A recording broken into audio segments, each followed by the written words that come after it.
Selamat datang di chapter baru, Laporan Arus Kas Konsolidasian. Kalau neraca dan laba rugi sudah kita kuasai, sekarang saatnya kita lihat bagaimana uang tunai benar-benar bergerak di dalam kelompok usaha. Kenapa ini penting? Karena perusahaan bisa saja punya laba besar di kertas, tapi kasnya kering. Nah, LAK inilah yang mengungkap cerita sebenarnya. LAK konsolidasian dibagi jadi 3 aktivitas utama. Operasi untuk kegiatan bisnis sehari-hari, investasi untuk jual beli aset jangka panjang, dan pendanaan untuk urusan modal dan dividen. Yang perlu diingat, LAK konsolidasian disusun dari laporan konsolidasian, bukan dari laporan terpisah induk dan anak. Semua transaksi internal, seperti dividen antar perusahaan, harus dieliminasi total. Nah, untuk praktiknya, kita akan pakai studi kasus 2 yang lebih kompleks. Yuk kita kenalan dulu sama kasus PT Bambang dan PT Firman. Kenalan dulu yuk sama tokoh utama kita di chapter LAK ini, PT Bambang dan PT Firman. PT Bambang punya 80% saham PT Firman, dan kita akan analisis laporan keuangan mereka untuk tahun 2010. Bedanya dengan kasus PT Jogja, PT Solo tadi, kalau di kasus pertama kita fokus ke alokasi nilai wajar dan goodwill, sekarang kita fokus ke gimana caranya menyusun laporan arus kas konsolidasian yang benar. Kasus ini lebih kompleks karena melibatkan berbagai jenis transaksi. Ada penjualan aset, penerbitan obligasi, amortisasi paten, sampai penerimaan dividen dari anak perusahaan. Data yang kita punya lengkap, neraca komparatif 2 tahun, laporan laba rugi, plus informasi tambahan yang krusial. Nah, dari semua data ini, kita akan belajar menyusun LAK dengan 2 metode, langsung dan tidak langsung. Tapi sebelum itu, kita harus tahu dulu 5 informasi kunci yang wajib dikumpulkan. Yuk kita lihat. Oke, ini dia 5 informasi kunci yang harus kalian kumpulkan sebelum mulai nyusun LAK konsolidasian. Pertama, penjualan aset tidak lancar. PT Firman jual tanah dengan nilai buku 80.000, tapi cuma laku 40.000 tunai, rugi 40.000. Ini penting karena mempengaruhi arus kas investasi dan harus disesuaikan di arus kas operasi. Kedua, penerbitan obligasi. Awal tahun, PT Bambang terbitkan obligasi 1 juta rupiah untuk beli peralatan. Ini aktivitas pendanaan. Ketiga, amortisasi paten. Ada kelebihan nilai wajar 40.000 yang diamortisasi 10 tahun. Jadi Rp4.000 per tahun. Ini item non-kas yang harus ditambahkan balik. Keempat, dividen dari anak perusahaan. PT Bambang terima 40.000. Ini transaksi internal yang harus dieliminasi dalam konsolidasi. Kelima, perubahan aset tetap harus dihitung ulang karena ada depresiasi dan pembelian baru. Kenapa semua ini penting? Karena LAK itu menjelaskan perubahan, bukan cuma posisi akhir. Nah, sekarang kita siap lihat neraca komparatifnya.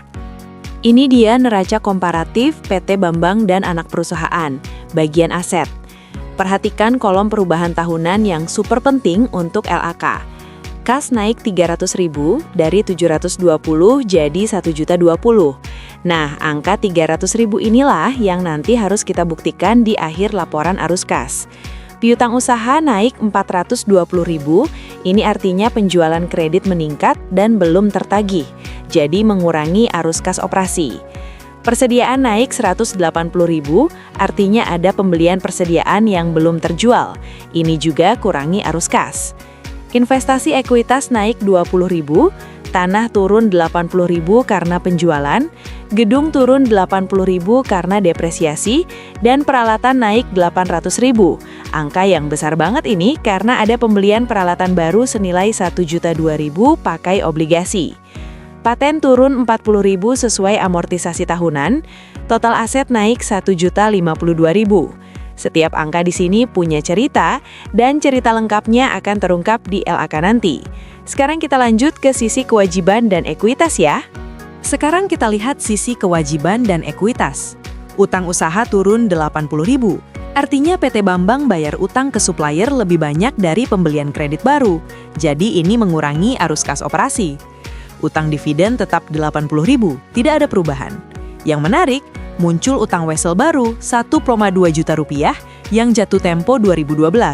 Ini hasil penerbitan obligasi di awal tahun untuk beli peralatan. Saham biasa dan paid-in capital tetap, Tidak ada penerbitan saham baru. Laba ditahan naik Rp280.000. Ini hasil dari laba bersih tahun berjalan dikurangi dividen yang dibayarkan. Bagian non-pengendali naik Rp120.000 yang terdiri dari bagian laba minoritas dikurangi dividen yang mereka terima. Total kewajiban dan ekuitas juga naik Rp1,52 juta, seimbang dengan kenaikan aset tadi. Nah, neraca komparatif ini adalah fondasi LAK kita. Tapi kita juga butuh laporan laba rugi untuk melengkapi puzzle-nya. Yuk kita lihat. Ini dia, laporan laba rugi konsolidasian PT Bambang tahun 2010. Sumber data kedua untuk LAK kita. Penjualan total 3 juta, ditambah laba dari investi 60.000, total pendapatan 3.060.000. Sekarang perhatikan item-item biaya. HPP 1,2 juta, depresiasi 480.000. Ini item non-kas yang penting banget untuk LAK.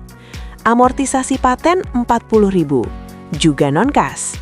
Biaya gaji 216.000, operasi lainnya 188.000, bunga 96.000. Semua ini kas keluar real. Terus ada rugi penjualan tanah 40.000. Ingat, tanah dijual 40.000, padahal nilai bukunya 80.000 loh. Total biaya 2,26 juta. Jadi laba konsolidasian 800.000. Tapi ini belum final. Kita harus kurangi bagian non-pengendali 200.000. Sehingga laba bersih bagian pengendali jadi 600.000. Nah, angka-angka di sini, terutama yang non-kas seperti depresiasi dan amortisasi, akan kita adjust lagi nanti di LAK metode tidak langsung. Oke, sekarang kita punya semua data yang dibutuhkan. Saatnya mulai nyusun LAK dengan metode tidak langsung. Bayangin kamu lagi pegang laporan laba rugi konsolidasian, dan kamu lihat angka laba bersih. Tapi pertanyaannya, apakah laba ini benar-benar masuk ke kas perusahaan? Nah, disinilah metode tidak langsung atau indirect method berperan. Konsepnya sederhana. Kita mulai dari laba bersih konsolidasian yang sudah kita hitung. Tapi ingat, laba rugi itu pakai basis akrual. Artinya, ada pendapatan yang belum diterima kasnya, ada biaya yang belum keluar kasnya. Jadi kita harus membersihkan laba bersih ini dengan menyesuaikan semua item yang tidak melibatkan kas. Contohnya, laba dari ekuitas investe. Ini kan cuma angka di kertas, nggak ada uang tunai masuk, jadi harus dikurangi. Sebaliknya, depresiasi dan amortisasi itu biaya di laporan laba rugi, tapi nggak ada kas keluar, jadi harus ditambahkan kembali. Bagian kepemilikan non-pengendali juga sama, itu bukan arus kas keluar dari kelompok perusahaan. Terus kita juga harus perhatikan perubahan modal kerja, seperti piutang naik berarti kas berkurang karena belum dibayar pelanggan. Persediaan naik berarti kas keluar untuk beli barang. Semua ini dikombinasikan untuk menghasilkan satu angka penting, arus kas bersih dari aktivitas operasi. Nah, sekarang kita siap masuk ke studi kasus nyata. Kita akan lihat bagaimana PT Bambang menyusun laporan arus kas konsolidasian menggunakan metode ini step by step. Sekarang kita masuk ke inti dari metode tidak langsung. Ini adalah tabel 3.6, laporan arus kas konsolidasian PT Bambang untuk tahun 2010. Lihat, kita mulai dari laba bersih konsolidasian bagian pengendali sebesar Rp600.000. Tapi ingat, angka ini belum mencerminkan kas yang benar-benar masuk. Jadi kita lakukan penyesuaian. Pertama, bagian kepemilikan non-pengendali Rp200.000 ditambahkan, karena ini meningkatkan aset kelompok meskipun bukan milik induk. Terus, laba yang belum didistribusikan dari ekuitas investi Rp20.000 dikurangi, karena ini cuma peningkatan nilai investasi, bukan kas masuk.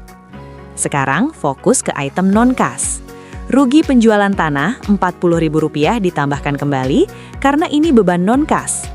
Depresiasi peralatan Rp400.000, depresiasi gedung Rp80.000, dan amortisasi paten Rp40.000, semuanya ditambahkan karena mereka mengurangi laba, tapi nggak mengurangi kas. Nah, bagian seru ada di perubahan modal kerja.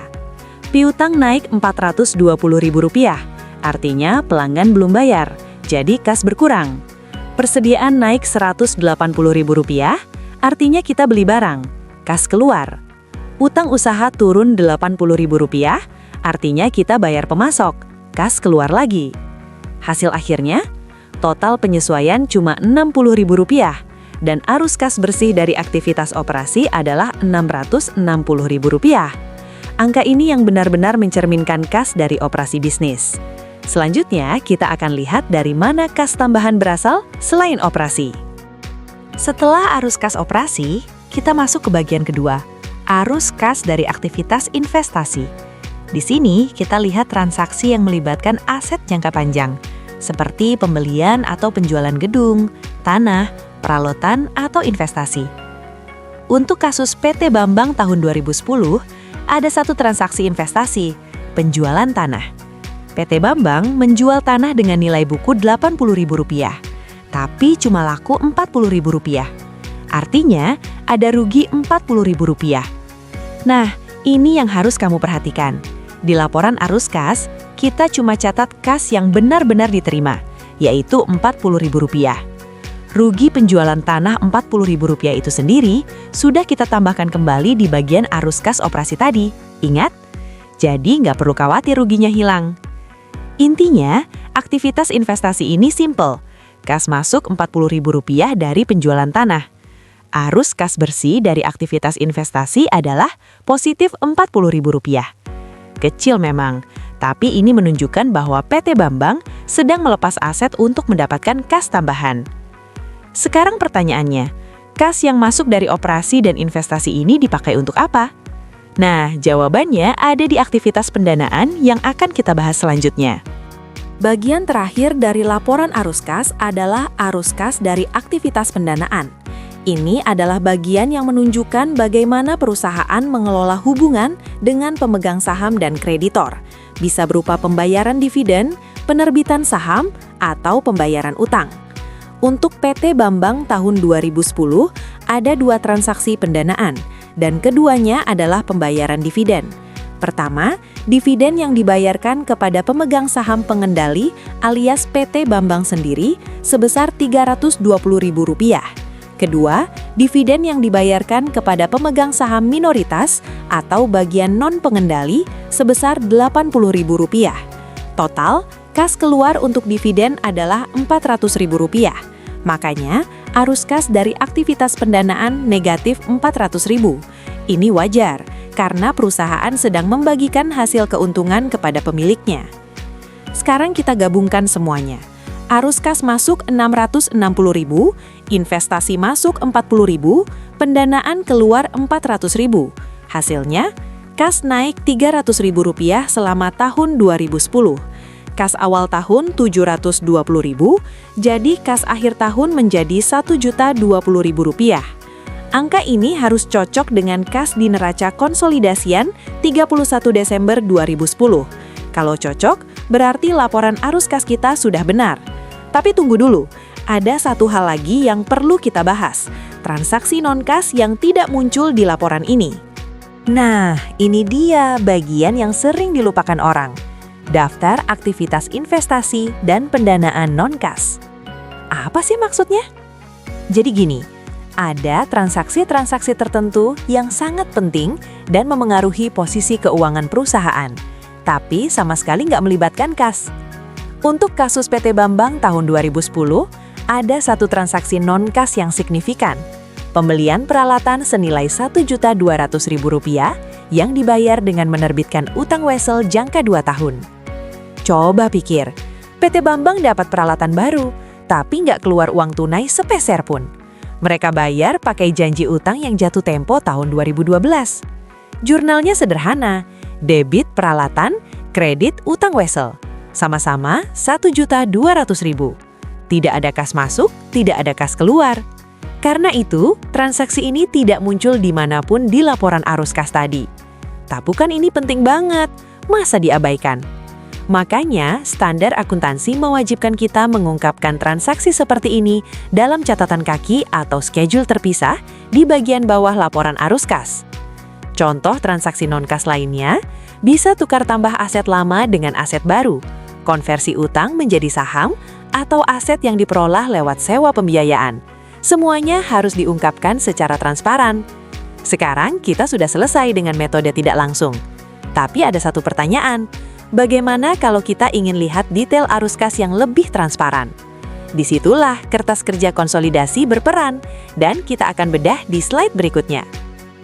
Sekarang kita masuk ke bagian yang lebih teknis tapi sangat penting. Kertas kerja konsolidasi untuk laporan arus kas. Ini adalah tabel 3.7 yang menunjukkan bagaimana kita mengorganisir semua data dari neraca dan laporan laba rugi untuk menghasilkan laporan arus kas yang kita lihat tadi. Lihat struktur tabelnya. Kolom pertama adalah komponen neraca dan ekuitas. Kolom kedua adalah perubahan tahunan, yaitu selisih antara neraca 2010 dan 2009. Terus ada kolom rekonsiliasi dengan entry debit dan kredit yang diberi kode huruf A sampai M. Dan yang paling penting, ada 3 kolom arus kas, operasi, investasi, dan pendanaan. Mari kita bedah bagian perubahan aset. Kas naik 300.000, ini adalah hasil akhir yang kita cari. Piutang usaha naik 420.000, diberi kode K, masuk ke arus kas operasi dengan tanda negatif karena mengurangi kas. Persediaan naik 180.000, kode L, sama, masuk operasi negatif. Investasi ekuitas naik 20.000, kode E, ini laba yang belum didistribusikan, jadi dikurangi dari operasi.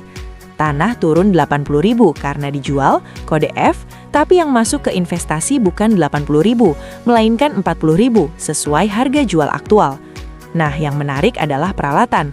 Peralatan naik 800.000, tapi lihat ada 2 entry.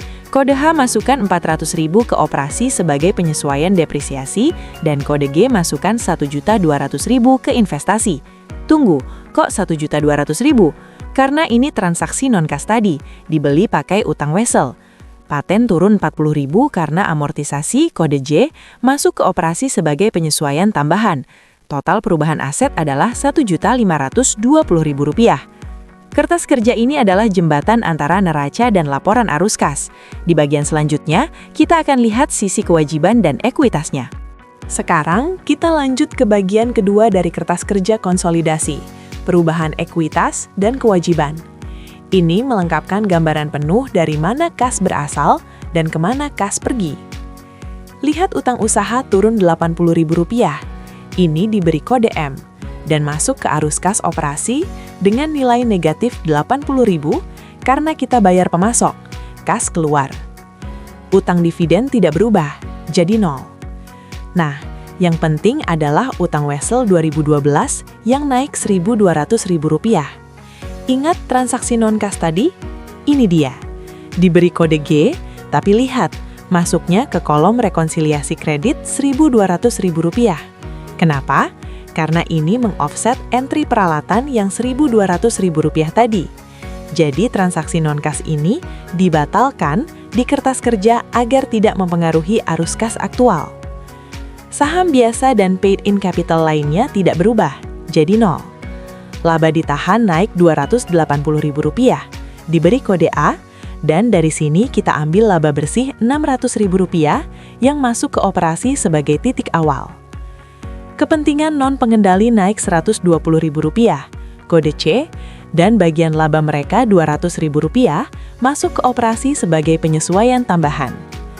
Total perubahan ekuitas dan kewajiban adalah Rp1.520.000, sama persis dengan total perubahan aset. Ini membuktikan neraca kita balance. Tapi kita belum selesai. Masih ada bagian penting lagi dari kertas kerja ini yang menunjukkan detail perhitungan laba rugi dan dividen. Kita lanjut di slide berikutnya. Setelah kita bedah metode tidak langsung, sekarang saatnya kita kenalan dengan metode langsung atau direct method. Ini adalah cara alternatif menyusun laporan arus kas yang lebih transparan dan lebih mudah dipahami oleh orang awam. Bedanya apa? Kalau metode tidak langsung mulai dari laba bersih, terus disesuaikan, metode langsung menunjukkan arus kas aktual. Jadi kita lihat berapa kas yang benar-benar diterima dari pelanggan, berapa kas yang dibayar ke pemasok, berapa kas untuk gaji karyawan, dan seterusnya. Semua dalam bentuk rupiah nyata, bukan penyesuaian plus minus. Lihat tabel perbandingan. Metode tidak langsung mulai dari laba bersih, metode langsung mulai dari penerimaan dari pelanggan. Penyajian operasi di metode tidak langsung pakai rekonsiliasi dengan tambah kurang. Sedangkan metode langsung tampilkan arus kas aktual dalam rupiah. Kompleksitasnya memang lebih detail di metode langsung, tapi hasil akhirnya sama persis. Arus kas bersih dari operasi tetap sama, investasi sama, pendanaan sama. Nah, gimana cara konversi dari basis akrual ke basis kas? Gampang. Misalnya penjualan di laporan laba rugi 3 juta rupiah, tapi piutang naik Rp420.000. Artinya belum semua penjualan dibayar tunai. Jadi kas yang diterima dari pelanggan adalah 3 juta rupiah dikurangi Rp420.000. Hasilnya Rp2.580.000. Prinsip yang sama berlaku untuk semua akun mainnya. Kita akan lihat implementasi lengkapnya di tabel 3.8 untuk kasus PT Bambang yang sama. Sekarang, kita masuk ke tabel 3.8, laporan arus kas konsolidasian PT Bambang dengan metode langsung. Lihat, perbedaannya langsung terasa. Kita nggak mulai dari laba bersih, tapi langsung ke kas aktual. Bagian arus kas dari aktivitas operasi dimulai dengan penerimaan kas. Pertama, kas diterima dari pelanggan sebesar Rp2.580.000. Dari mana angka ini? Penjualan di laporan laba rugi Rp3 juta, tapi piutang naik Rp420.000. Artinya, pelanggan belum bayar semua. Jadi, 3 juta dikurangi 420.000 sama dengan Rp2.580.000 kas yang benar-benar masuk. Terus, ada dividen diterima dari ekuitas investi, Rp40.000. Total penerimaan kas dari operasi adalah Rp2.620.000. Sekarang, pengeluaran kas. Kas dibayar ke pemasok Rp1.460.000. Ini dihitung dari harga pokok penjualan, ditambah atau dikurangi perubahan persediaan dan utang usaha. Kas dibayar ke karyawan Rp216.000. Ini langsung dari biaya gaji. Bagian operasi lainnya Rp188.000 dan biaya bunga Rp96.000. Total pengeluaran kas adalah Rp1.960.000. Kas masuk Rp2.620.000 dikurangi kas keluar Rp1.960.000. Hasilnya, arus kas bersih dari aktivitas operasi adalah Rp660.000. Lihat, angka ini sama persis dengan metode tidak langsung tadi. Beda cara, sama hasil. Bedanya, sekarang kita tahu secara detail dari mana kas masuk dan kemana kas keluar. Bagian aktivitas investasi dan pendanaan di metode langsung sama persis dengan metode tidak langsung. Kenapa? Karena kedua aktivitas ini memang sudah berbasis kas sejak awal. Arus kas dari aktivitas investasi tetap Rp40.000 dari hasil penjualan tanah. Arus kas dari aktivitas pendanaan tetap negatif Rp400.000, terdiri dari dividen bagian pengendali Rp320.000 dan dividen bagian non-pengendali Rp80.000. Hasil akhirnya, peningkatan kas tahun 2010 adalah Rp300.000, kas awal tahun Rp720.000, kas akhir tahun Rp1.020.000. Sama persis dengan metode tidak langsung.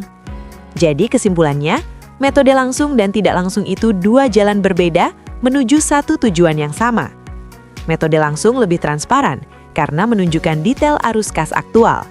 Tapi metode tidak langsung lebih mudah disusun karena tinggal ambil dari laba bersih terus disesuaikan.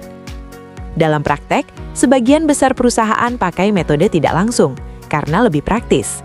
Tapi kalau diminta regulator atau untuk keperluan analisis mendalam, metode langsung bisa jadi pilihan yang lebih baik.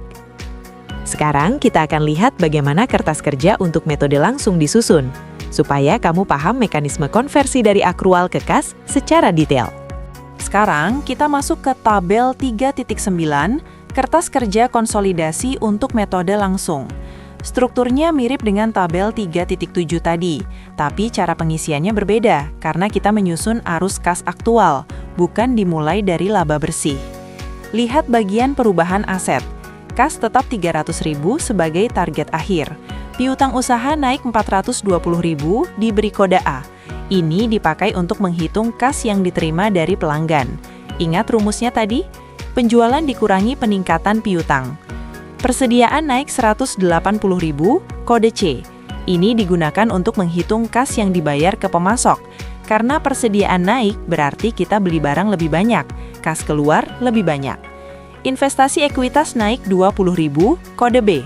Ini laba investe yang belum didistribusikan, jadi nanti akan dikurangi dari perhitungan kas operasi. Tanah turun 80.000 karena dijual, kode H. Tapi yang masuk ke arus kas investasi tetap 40.000 sesuai harga jual aktual. Bangunan turun 80.000 karena depresiasi, kode F. Ini penyesuaian non-kas. Peralatan naik 800.000. Ada 2 entry, kode E untuk depresiasi 400.000 dan kode G untuk pembelian non-kas 1.200.000. Paten turun 40.000 karena amortisasi, kode J. Total perubahan aset 1.520.000. Sekarang kita lanjut ke bagian kewajiban dan ekuitas untuk melengkapkan kertas kerja ini. Lanjut ke bagian perubahan ekuitas dan kewajiban di kertas kerja metode langsung. Utang usaha turun 80.000, kode C. Ini dipakai bareng dengan persediaan untuk menghitung kas yang dibayar ke pemasok. Rumusnya, harga pokok penjualan ditambah peningkatan persediaan ditambah penurunan utang usaha. Utang dividen tidak berubah, jadi 0. Utang Wesel 2012 naik 1.200.000, kode G. Ini untuk mengoffset entry peralatan tadi, karena transaksi non-kas tidak boleh mempengaruhi arus kas. Saham biasa dan paid-in capital lainnya tidak berubah. Laba ditahan naik 280.000, kode I. Di metode langsung, kita nggak mulai dari laba bersih, jadi entry ini berbeda dengan metode tidak langsung. Kita fokus ke dividen yang dibayarkan. Kepentingan non-pengendali naik 120.000, kode J. Ini terkait dengan dividen minoritas 80.000 yang masuk ke arus kas pendanaan. Total perubahan ekuitas dan kewajiban 1.520.000, balance dengan total perubahan aset. Nah, yang membedakan metode langsung dengan tidak langsung di kertas kerja ini adalah bagian perubahan laba ditahan. Di metode langsung, kita nggak pakai laba bersih sebagai starting point. Kita langsung hitung setiap komponen arus kas dari data operasional. Kita akan lihat detail perubahan laba ditahan di bagian ketiga. Bagian ketiga ini adalah yang paling menarik di kertas kerja metode langsung, perubahan laba ditahan. Di sini, kita konversi setiap komponen laporan laba rugi dari basis akrual menjadi basis kas. Penjualan 3 juta rupiah, kode A, disesuaikan dengan peningkatan piutang 420.000, menghasilkan kas dari pelanggan. Laba dari ekuitas investe 60.000, kode B, disesuaikan dengan laba yang belum didistribusikan 20.000. Harga pokok penjualan 1.200.000, kode C, disesuaikan dengan perubahan persediaan dan utang usaha total 260.000 untuk menghitung kas ke pemasok. Depresiasi peralatan 400.000, kode E, dan depresiasi bangunan 80.000, kode F, keduanya ditambahkan kembali karena non-kas. Amortisasi paten 40.000, kode G, juga sama. Biaya gaji 216.000, kode H, langsung menjadi kas keluar karena diasumsikan sudah dibayar. Biaya operasi lainnya 188.000, kode I, dan biaya bunga 96.000, kode J, juga sama. Rugi penjualan tanah 40.000 disesuaikan dengan hasil penjualan aktual 40.000 yang masuk ke investasi. Bagian non-pengendali 200.000 tidak mempengaruhi kas operasi. Dividen Bambang 320.000, kode K, masuk ke pendanaan. Dividen non-pengendali 80.000 juga ke pendanaan. Dengan kertas kerja ini, kita bisa lacak setiap angka dari laporan laba rugi dan neraca, lalu distribusikan ke kategori arus kas yang tepat. Ini adalah jembatan sempurna antara akuntansi akrual dan arus kas aktual.